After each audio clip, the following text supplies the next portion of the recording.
Well,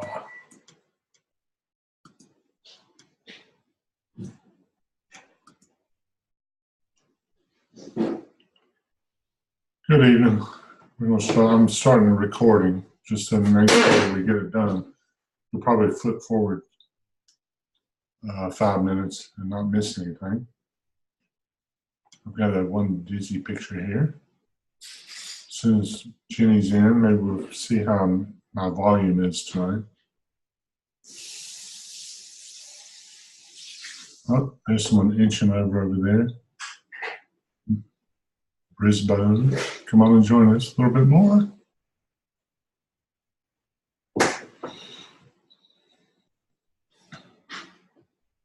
There's an inside of a car. That's Jenny. Can you guys hear me okay without it being too loud? Just nod yes if you can, because I can't hear you.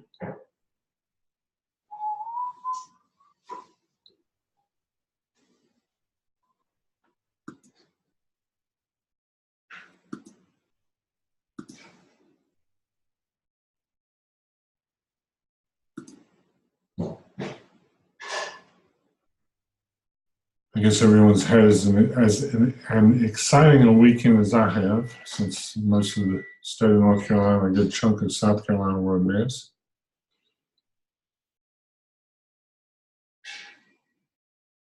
Jenny, can you hear me?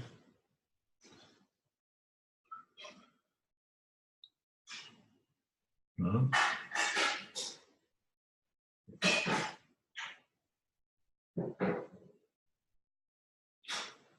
It'll be about 4 or 5 more minutes.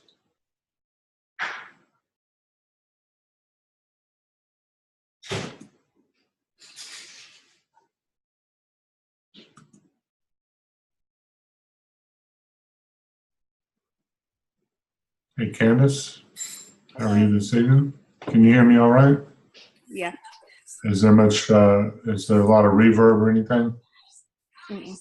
Okay, great. We'll start in just a few minutes. I'm trying to let people get a chance to get on. Okay. Had a nice week? I did. Where do you live? I live in South Carolina. Okay, so you didn't get too much rain. Hmm? You didn't get too much rain then? No, not in Florence where I work though. They did. We still haven't gone back to school yet. Oh, really? Where do you teach? Where are you?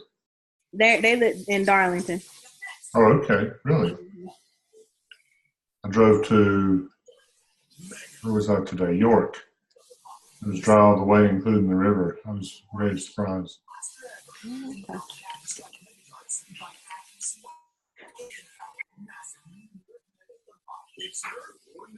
We are recording as people come on, because otherwise I forget to do it.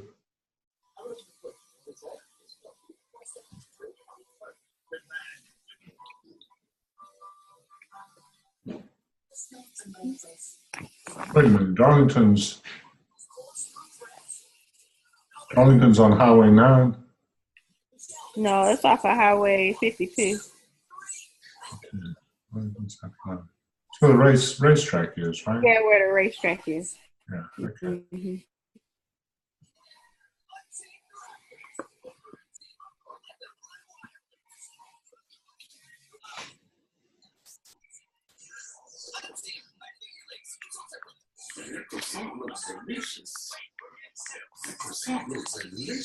Yeah, I'm on the computer now. Let me get a different view here. Only eat a little bit. You can tear off a piece of that. You can?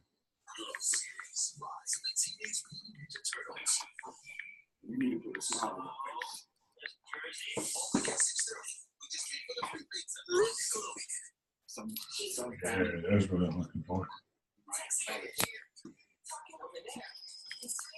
What does that have to do with their houses?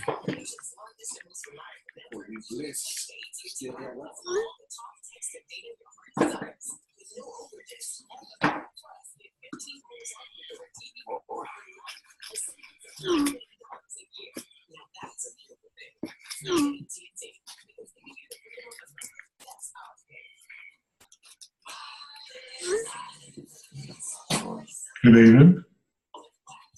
Hello. I don't see a name yet. I'm still trying to learn names and faces, so if I Oh, ask, yes, sir. don't be offended. I'm sorry, say it again. Kalandra. Okay, Kalandra. Yes, sir. Okay, just trying to learn them as we go. We'll start in Yes, a few minutes. I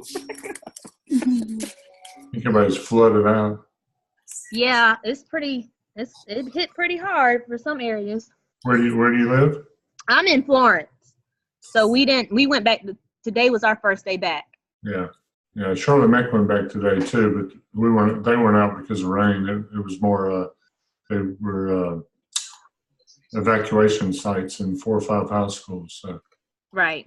trying to wait till they move them into there. We had 6 inches of rain, which is a whole lot normally, but Union County, just 30 miles away, had 11. Right. And, but I will say, my mother owns a house at Wrightsville Beach, or a condo at Wrightsville Beach, and it seems to have come through okay based on the police videos. So Oh, okay. 24 inches of rain on the beach didn't do it. What? There was 24 inches of rain at Wrightsville Beach. Yes, it was. I think some of the lasting effects now, we're seeing some other still with the flooding in some areas now. Mm-hmm. That's the worst part. Yes, sir. Because that stuff is nasty. Yes, sir. Okay, I've got 6 o'clock. I promised to start on time so that Yes, we sir. always not dominate your time, because I know you have lots of evidence and tasks to write, right? Yes, Anyway, I got a lot of catching up to do. and I have some news about that. I've got little notes here, so bear with me. Okay. First one, qualitative research. I've turned a whole lot of papers back on for the qualitative research, and one way to think about qualitative research is it's the way you find out about the story behind the numbers. So one way of doing it for this project, probably the easiest way to do it for this project, is to take the survey information and teacher working conditions, whether you're in South Carolina, whichever one, I don't remember the name of the ones y'all are using, but then to use the questions from it to start a conversation with a focus group or individual. So, if there's evidence or the numbers say everybody loves your principal, and you have a focus group with a couple of people, and they say, oh, nobody believes that, they just put it down there because they're scared, then you learn something really important. So it's how you fill in the story behind the numbers. Or, empowerment's low, well, then you start talking to people. You have these conversations built around the original questions, and then they can go wherever they want.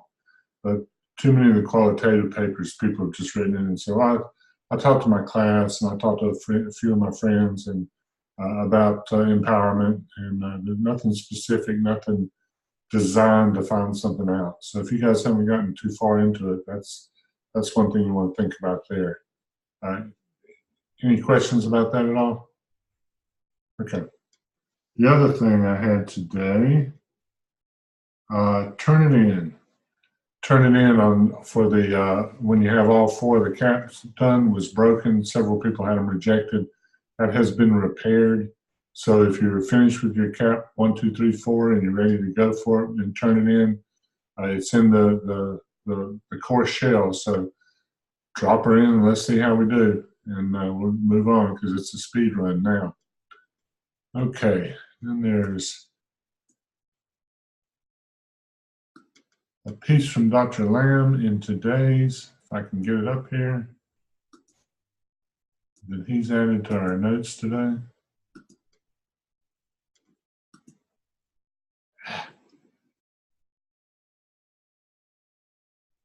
Bear with me, please.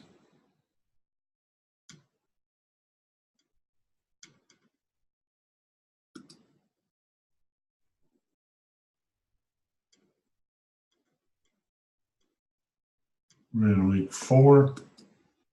If you go to week 4, as always, there's all kinds of stuff there to see in every one of these weeks. Some things we'll talk about, some things we won't, but there's good tools in there. Anyway, he's got a whole set of suggestions about setting up your PSYOP. and he's basically giving you a paint by number. It's not quite that easy, but a way to take what you've already done and piece it together to make your SIAP. You should write very little new information, if any, in your SIAP. If all goes perfectly, all you'll have to do is put in some segue words and sentences and move right through it. So while we're busting on the CAP right now, we'll bust on the SIAP and starting in a week or two. The skip, the SIAP will come out to be, I hope, for you pretty simple. But that's all in week 4 in Blackboard on the left-hand side. Any questions or concerns? You all know how to find that, right? That won't be any problem. Okay, good. And let's go back to this week's schedule. It's week 4. We're going to talk Lewin's leadership style quizzes in the shell that you can take a look at for yourself. There's no way to really talk about it. It's a way to find out, or maybe give yourself some evidence of what you believe in, what you think of.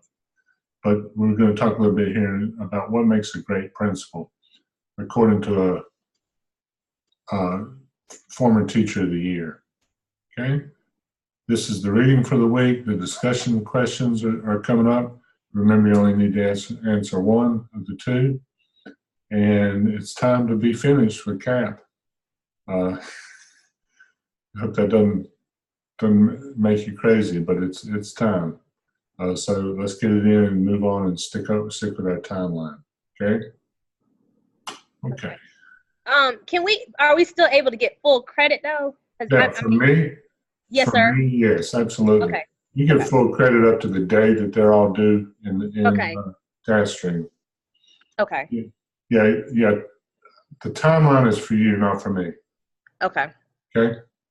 So the discussion boards, I'll take them as late as you get, and because for me, everything ought to be graded on the basis of whether you've learned it or not when you learned it. So, okay. Any other questions?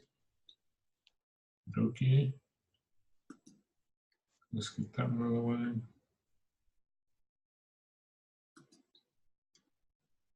Oop.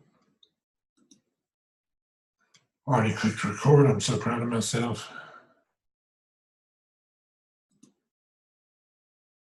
What makes a good principal? We've seen it from the point of view of Jim Collins, who was the theorist, good to great. We looked at it from Todd Whitaker's point of view, who's a researcher. What great principals do differently. These are thoughts from a former teacher, North Carolina Teacher of the Year, Cindy Rigsby, on what it is that makes a good principal. And as we look through them, I'd like you to make note to yourself when you've seen this happen and when you haven't. Now, before we start, I'm going to say I don't want to know anybody's name. I don't want to know anybody's school name when you're talking about, or what school you're talking about. Okay? Because it's a public line, so we don't want to cross our boundaries.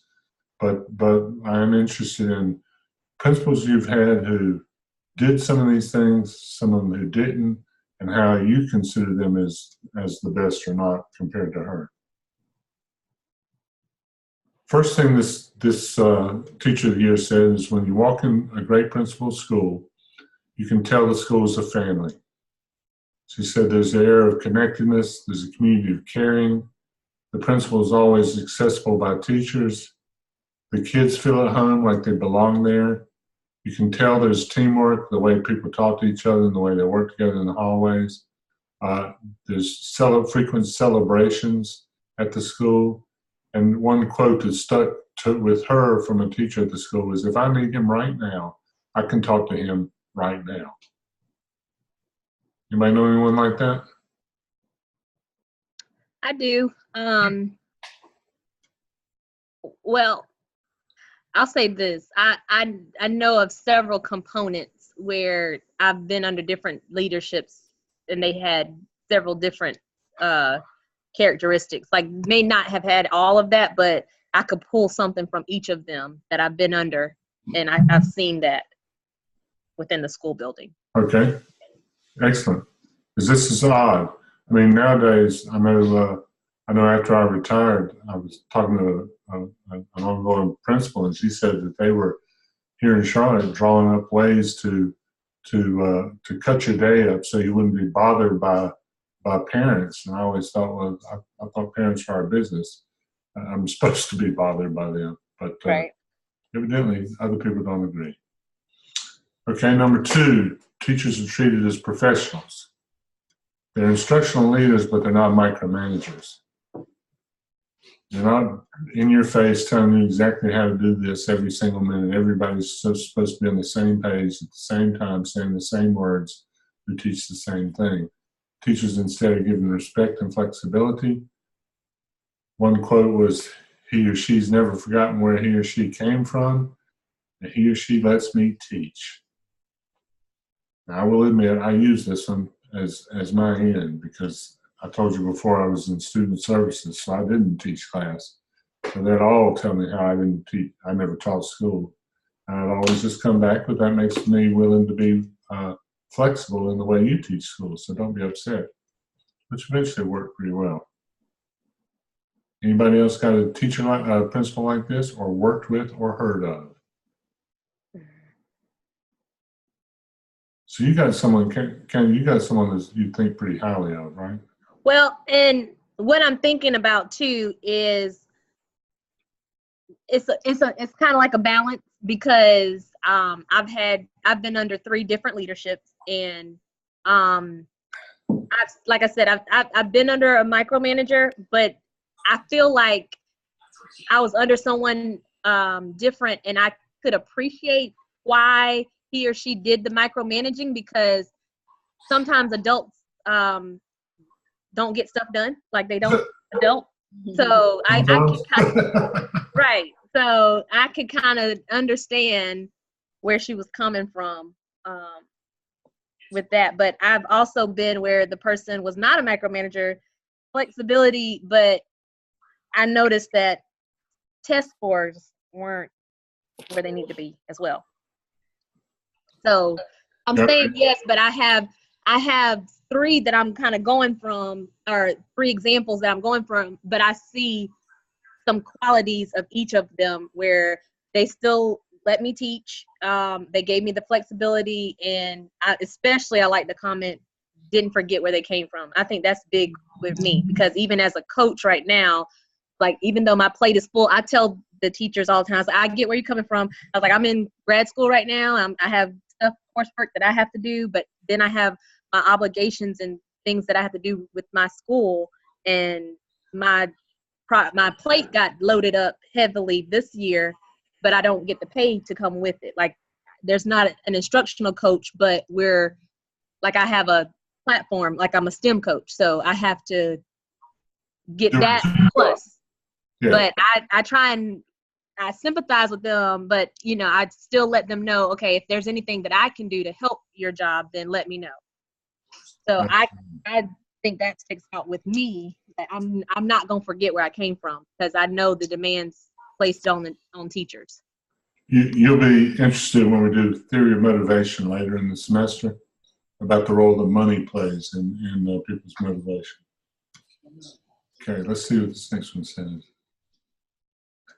Okay, instruction in school is data-driven. Now, I have to admit, I've been visiting South Carolina schools this week. Of course, and I worked in North Carolina schools. And you guys just don't get enough data to use, those of you who work in South Carolina. And it's so late, it's almost non-existent. So another part of me not being a teacher, the first thing I wanted to do was get the data off my desk and in the hands of the people who actually taught school, because it didn't really mean squat if I knew how far behind we were, but it really made a difference to the teachers. School-wide disaggregation used to decide what the best practices are that you're going to try to make this thing run in a school. The part of teachers are empowered to use data, that's the part that's important, to make sure that you get every crumb of information that you possibly can about the kids you teach and what they do know and don't know. But also that academic culture is celebrated. So especially for high schools, middle schools, you get into that sports thing, and everyone wants to talk about the football game. You got to remember, yeah, and football game is important, but really what's important is what we're learning at school. Anybody got good data-driven principles? You three are all from South Carolina, right? I'm from North Carolina. Are you? Okay. Mm-hmm. Okay, so have you talked in your peer review groups about how much more information you have than these other two folks have? In my peer review groups, and we're all from North Carolina, really not too far from each other, Durham, Winston-Salem, and Greensboro, Guilford County. And we all talk about, how much data is a prevalent part of, what our principal expects from us. My principal personally is very data driven. That's my current principal. And the principal at the school that I came from 2 years ago was extremely data driven. I think the principal 2 years ago was so data driven that when you talk about like forgetting, where they came from, I think that kind of Yeah. that kind of described her a little bit, because she was so numbers focused, but she didn't have a clue as to what was going on with the faculty. And that's a little bit of what I wrote about in the discussion number 6, was that people felt like she was not communicating with us at all. Like they didn't, they just didn't feel connected to her. But, she got high test scores at the end of the year. So, but my principal now, I think, is a really good mixture. She's more balanced, I think. She's data driven, but at the same time, she's in touch with the faculty. She knows what's going, she kind of has her finger on the pulse of, everything most of the things that are going on in the school. So I just think it's the right, having the right balance. I tell you who doesn't want to hear about data are parents, honestly, unless it's just about their child sitting in a one-on-one conference. Mm-hmm. When I retired, I was replaced by a data-driven guy. And I went back for 8th grade moving on ceremony, and he gave this talk about how the test scores had gone, just this whole basically disaggregated test score talk. And I've never seen anything fall so flat in all my life. He didn't last long. Because, there's a quote in my dissertation about teachers, something about teachers wanting to teach since they played dolls when they were little kids and set the room up in their bedrooms. I don't know if that's true for you guys, but seems to be true for a lot of them based on my interviews. And my interview at the time said nobody played that game wondering about how high their test scores could be. You're looking for that glow in a kid's eyes, and you can't forget that in the midst of all this data stuff. Data is wonderful stuff. It really is, and it's endlessly fascinating, but it can't replace the people part of our business.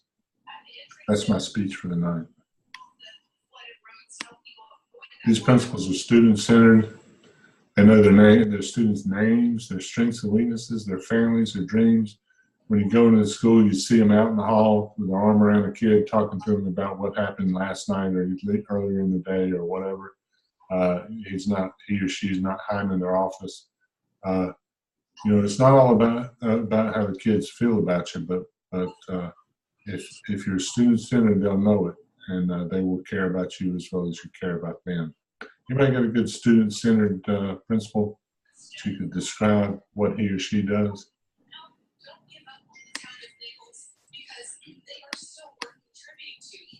Nobody?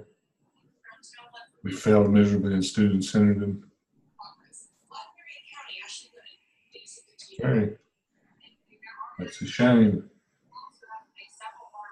Determine for yourself that you'll be different when it's your turn. One of my best mentors told me when class change comes, I was a middle school principal at the time, she said, when class time comes, you better be out in the hallway. That's all I got to say. And not for fear and, discipline purposes, but that's the time you actually get to talk to kids and find out about them and know who they are. So be sure you're one of those people. Doesn't matter if the superintendent's sitting in your office, just invite him to go with you. And that worked for me too. the great principals reach out to families. You know, some of our schools are overwhelmed by families who want to help and do the right thing, and can drive you crazy. Others don't see many parents in their schools because the parents have other issues in life that they're trying to take care of at the time. But one thing I've seen some terrible parents, but I've never seen one that didn't love their kids. And any way you can reach out and get them in communication, get more resources for them, ways to do things, send frequent misspelled communications home. She said one principal I met during my time as teacher of the year tries to go to the homes of each incoming freshman during the summer before they begin high school. I think that's fantastic. I don't know how he or she managed to do it, but I think that's a remarkable thing. Any comments? Parents are tough. Parents are really tough. But done in the right way, they can be really important cogs in your machine. I had a guy, I don't know how much you know about gangs in Charlotte, probably not much, but I used to work in Hidden Valley in Charlotte, which was, if you ever watched Gangland on History Channel years ago, anyway, our neighborhood was the choice for Charlotte. And this girl called her father and said this teacher had pushed her. Father comes in, he's all decked out in Hidden Valley Kings colors and got his war rag on and doing all this stuff. And, you know, I mean, it had tremendous potential for big trouble. And I invited him in, and I think I shocked him because I thanked him for coming in and showing interest in his child and what was going on. And by the end of the meeting, we were pretty good friends. So it can be done. Just remember, they care about their children too. Great reservoirs of energy. This is why I finally gave it up, because after 30 years, I didn't have this anymore. But the great principals are in early and out late, not on time, not a little late. You see them at the sporting events, you see them at the art events, you see them at every single event after school. Even in the evening, they pick up trash and plant flowers with the PTA on beautification weekend. During the school day, they're working with teachers, discipline students, communicating with parents all day, and then they go home and read more about how to do things better. Quoted that one was, he or she squeezes 28 hours into 24. I think this is the one where a lot of people fail at because it can really beat you down going in all the time. You have kids of your own, you have a husband or wife to deal with, whatever. It is hard to keep the reservoir of energy going, but the great ones are that way, for sure. Met one today, brand new first year principal. Real excited for him. He's got a heck of a energy boost and really excited about his school. School spirit and teamwork. You can feel the school spirit wherever you go. Everything is a celebration. Everyone's happy to be in the school there, to be there at that school. That's probably a little too much to ask. I mean, there are some people who make a life out of being unhappy wherever they are. So maybe let's say 90% of everyone's happy to be there. The school values academic, athletic, and artistic successes, as well as any others that you can think of. And everyone knows they're valued. All of us would go in there and think, man, this would be a great place to work. You may feel that way about their school. No.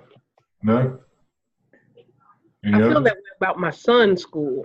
Oh, okay. Well, that's better than your own, right? I mean, honestly. Because when I walk in my son's school, I feel like, man, this is, because they have that. He's at an elementary school, so I think elementary schools are different anyway. But I mean, they're really collaborative. Are you at a middle school? I'm at a middle school. Okay. Okay. It's okay. It's just, I know now that I am a high school teacher. And that's where I was. I was a high school teacher. I've heard a few middle school people say that over the years. Now, see, I'd rather be in a middle school than anywhere else.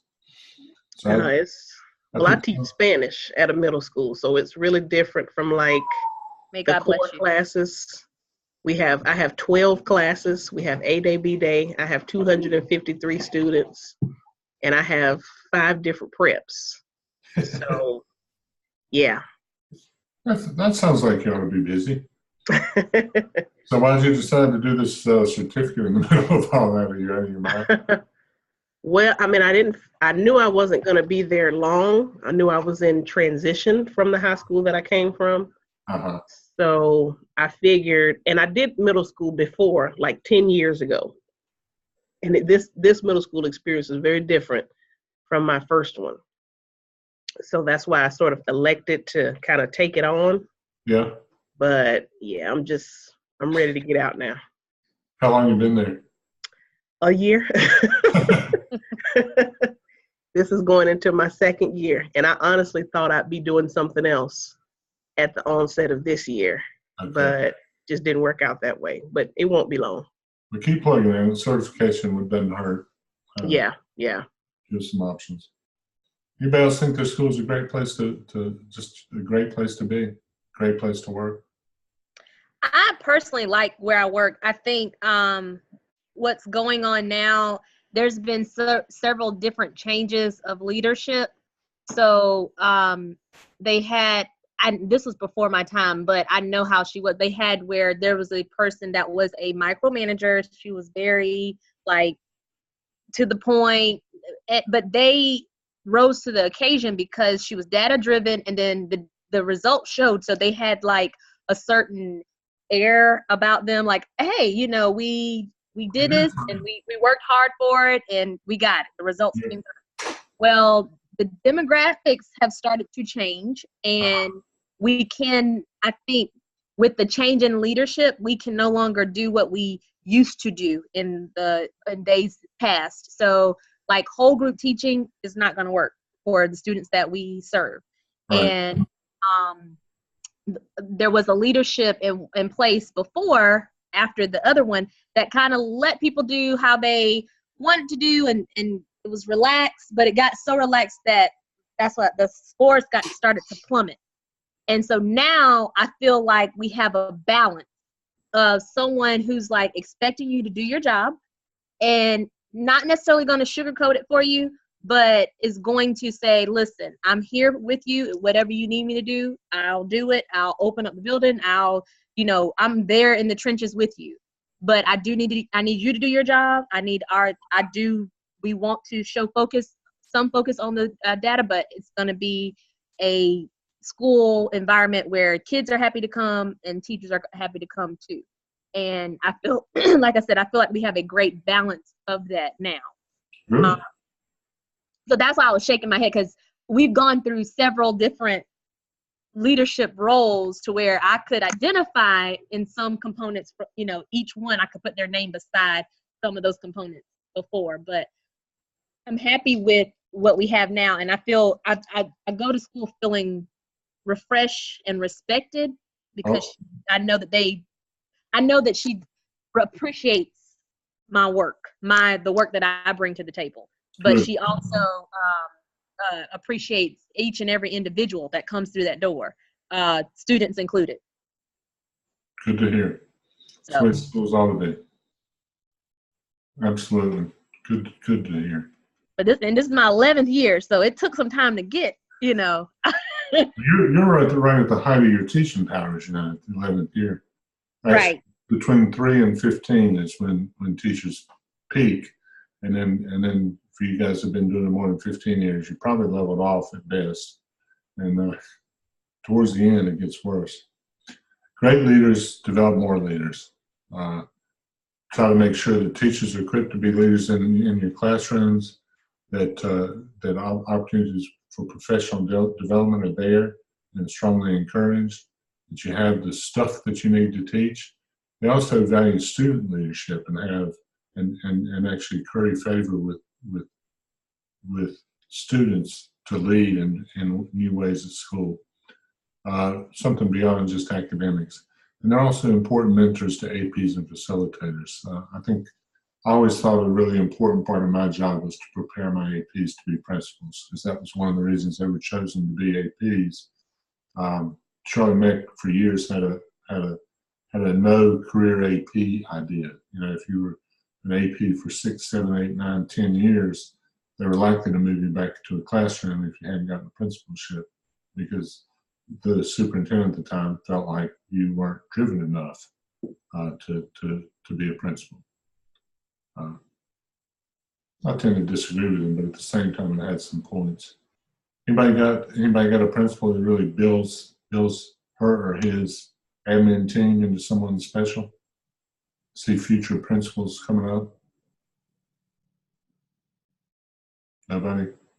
Well, she's certainly given me the opportunity. Like she's put on different, like with this internship, I do a whole lot more. And I'm appreciative, but I do more so in preparation for. And the AP once was the instructional coach, and now she's the AP now, and I feel like she's always been that mentor for her, because she was able to move up into the principal job, and then she brought up the instructional coach, as her AP, and I feel like she does a great job of delegating responsibility, but also showing you this is how I've done it before, or being the mentor, giving the examples. Okay. Any other developers down there? Out there? My principal's like that too. Yeah. She says that there are a lot of people that have come through that are teacher leaders, and she tries to see that, to point that out in people and to help develop it. So she's very supportive in that way, and always tries to help you to reach your potential. So I can say that about her. She's good at that. Good. And my principal as well. She, like, Tamara said, she always encourages, teachers to be leaders and to stand out, and, to come with her with new ideas and things like that. So. Good. Charlotte Meck's actually got a really good teacher leadership program using Title I money, where they'll pay a member of the team extra to be the I forget what they could, teacher leader. They've got a term for it. I don't remember it right now. Mm-hmm. Where not only is that person responsible, or there's several different ways they form it, but they're responsible for their class, but they're also responsible for their 3 teammates' class. And doing co-teaching and sharing classes and moving around and being in charge of planning for that group or age level. Showing great promise. Okay, these folks have good help. They don't expect to do it all alone. There's no lone ranger in principle. Not one who's successful over time. You got to take care of yourself physically and mentally. And you got to encourage your folks to do the same. I hope you guys are learning that even while you're in grad school, and take on the extra internship hours that you do have to watch out for yourself to make sure that you're okay, because there's always another hill to climb. And you got to know that it never gives up. It's like Jim Collins said, once you decide you're great, then you've already started the slide to mediocrity. In summary, our principal makes me want to be a better teacher. He's a leader, or she is a leader of leaders. Any surprises that you've seen today in the presentation from this person? Anything shocked you? It's like, wow, I never thought of that. As we went through, we talked about people who resembled the picture. Anybody got any folks who do not resemble the picture, and why not?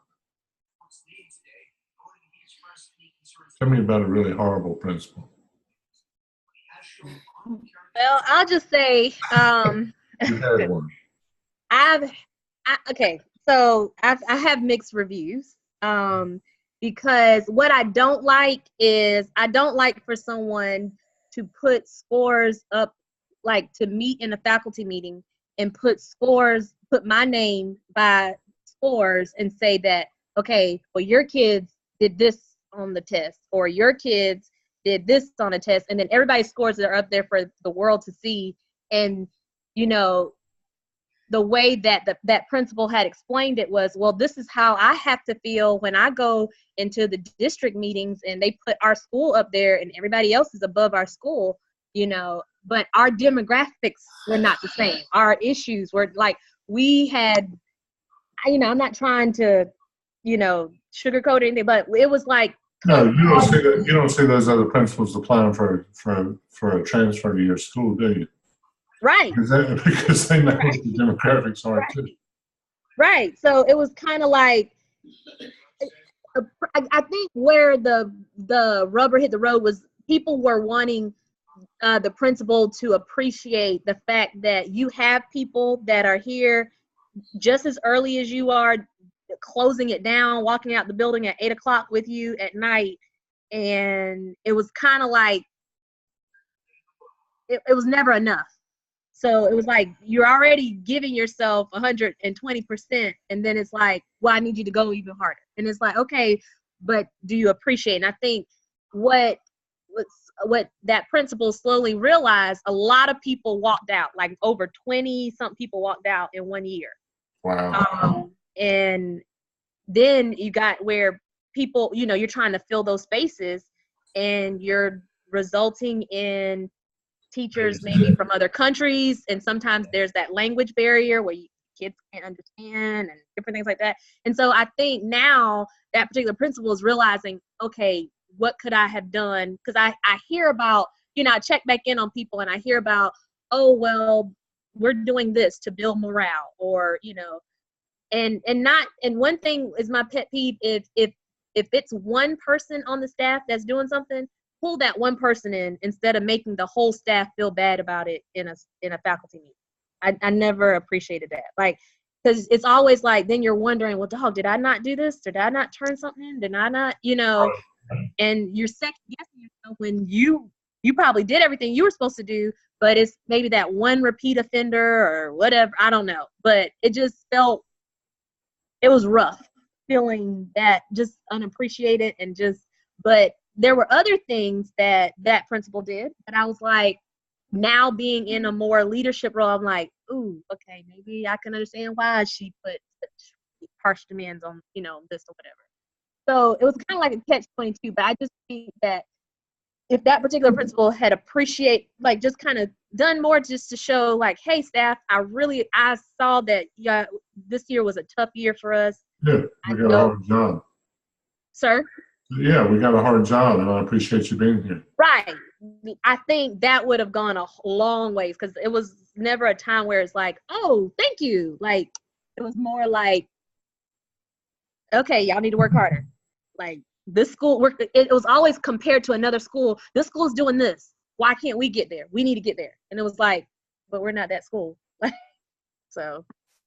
Yeah, I think I said last week about principal needs to be the pooper scooper and keep things from above from getting to the staff, at the same time keeping things from the staff from getting to above. You're sort of the line in between. And just because you've been abused at the district level, which I've been there, done that, I understand that completely, doesn't mean I need to go back and abuse my staff because that's not good practice. Right. And because I was the receiver of bad practice doesn't give me license to carry it on. Well, I hope you guys are seeing and thinking about what you want to be when it comes your turn, and getting that vision set for yourself, and wanting to be the people that we're talking about tonight, who people come into school and say, oh, he's a great guy. How does this description tonight of a teacher of the year resemble Jim Collins, the writer of Good to Great? We talked about him the second week of class, I think it was. How are they the same? How are they the same as Todd Whitaker? And if you had to, I'm going to do a required answer. What are your takeaways from this past 3 weeks of this is how what great principals do?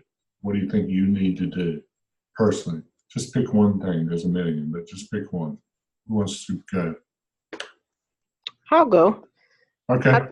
I think being just constantly self-examining yourself. Yeah. I mean, I think you just have to and really have, really not be too sensitive. I mean, Really, because in that role, I mean, everyone's going to criticize you. Everyone is going to, have put their 2 cents in about what you're doing and why you're doing it, and how you could do it better.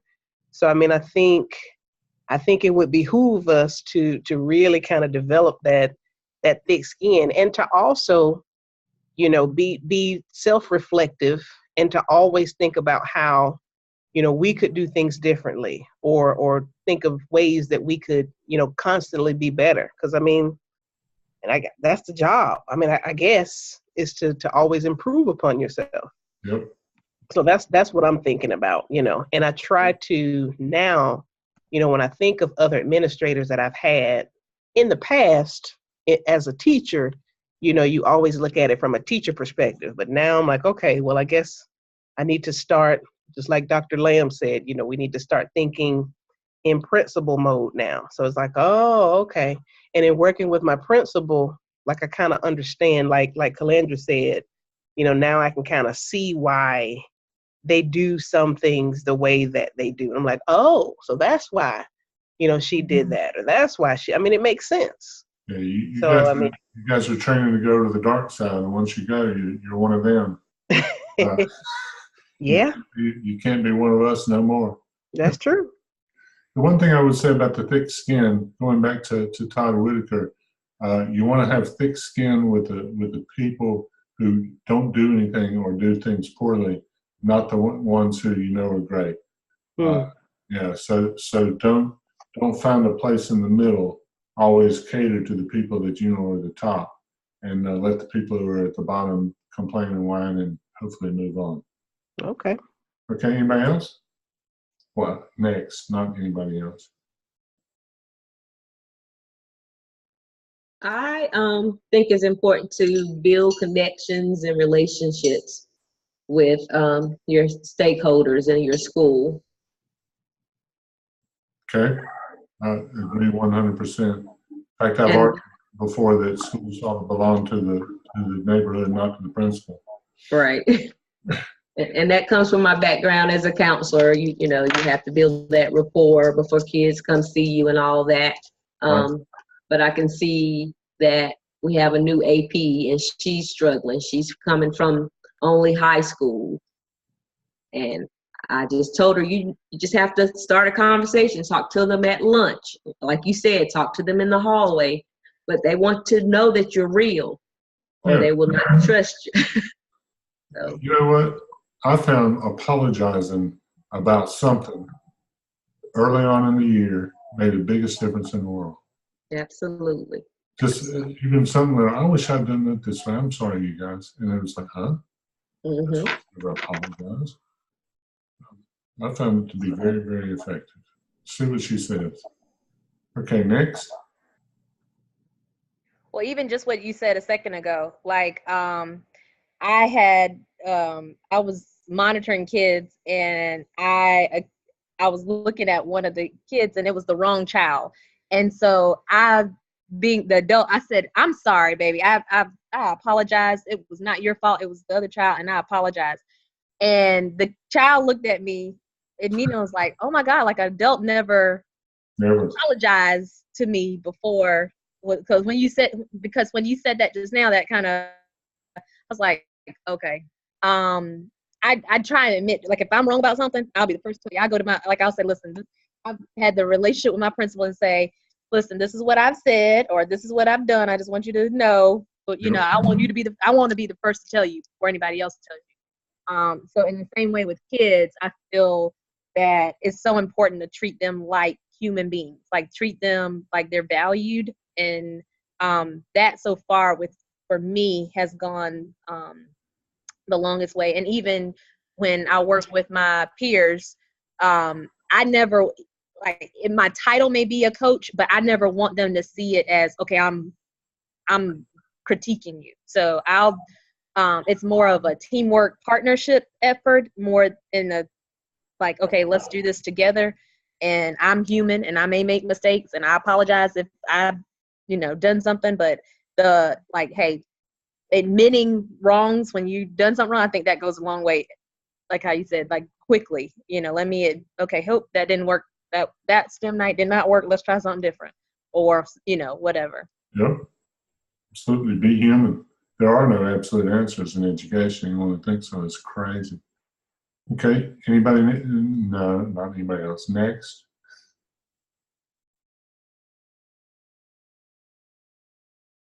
I'll just kind of add to, I think that as a principal, kind of going back to what Kalandra said, I think my biggest thing is that I want to make sure that I remember that I used to be a teacher, Mm-hmm. and remember to value the teachers and appreciate their efforts. And I think that'll really go a long way as well. Kind of like how you treat the kids in your classroom. You want them to feel valued and appreciated. Teachers like that too. Sure. So, just remembering the teachers, I think, is my big takeaway. And remember being a teacher when it was tough, not Right. the greatest teacher of all time Right. every single day. Exactly. Okay. Have I heard from everybody? I have some people who can't see their faces, so I don't know. I don't have a requirement. I got to be able to see your face. It's important for counselors, Okay, well, we're 15 minutes past what I promised you we would try to shoot for, just 30 minutes a semester. A session. Thanks for your comments tonight. Thanks for your attention. We'll call it a night.